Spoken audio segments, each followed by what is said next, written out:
Kids. 2 people at this table are are done, and 3 of you really aren't. And I think every teacher has to develop that balance, what they're comfortable with, and what expectations they're comfortable with, and how they want students to react to them. Okay, you guys, if you could pick up everybody's paper and put it in the period 3 drawer. So I think it was kind of a baptism by fire in terms of me learning how to adapt myself and my personality in order to connect with these kids and to build a relationship.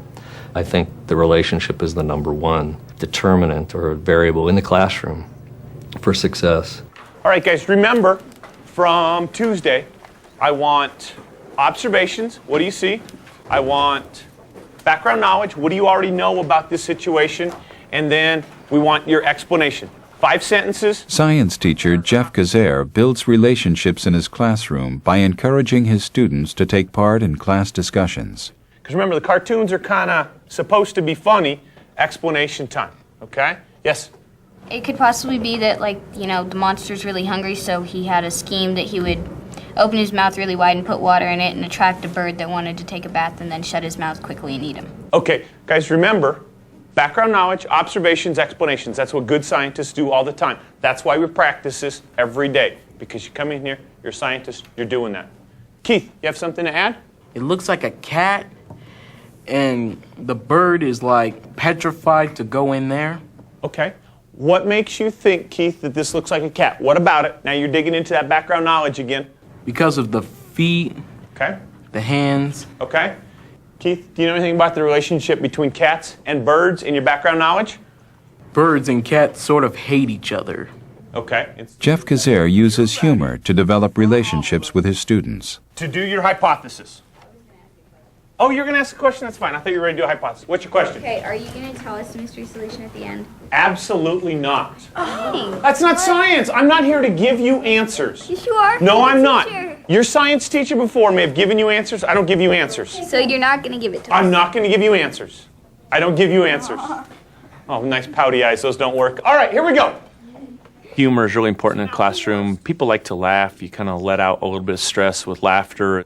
It allows people to loosen up and get to know a little bit about who I am.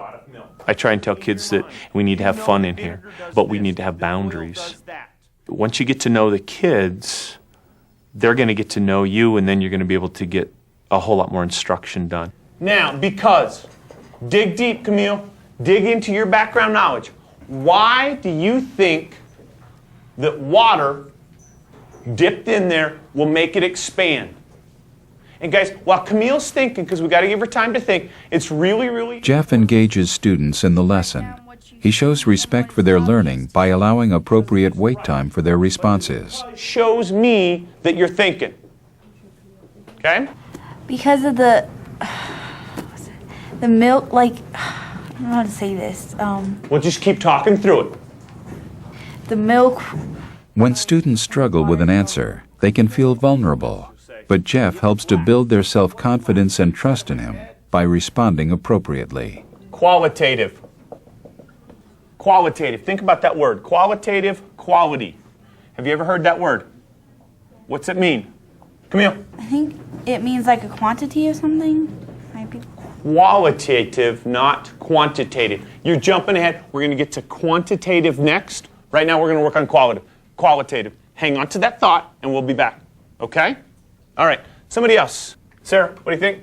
What the qualities are? Okay. If you're going to say qualities of qualitative, we really can't define that word. Kind of think about it a little bit more. What else can it be? Maybe you can give me an example of a quality of something.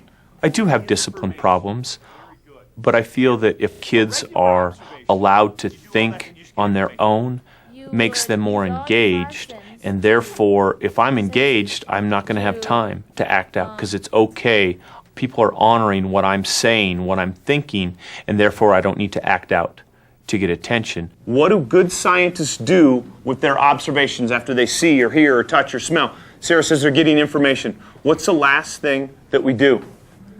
Dylan, what do we do?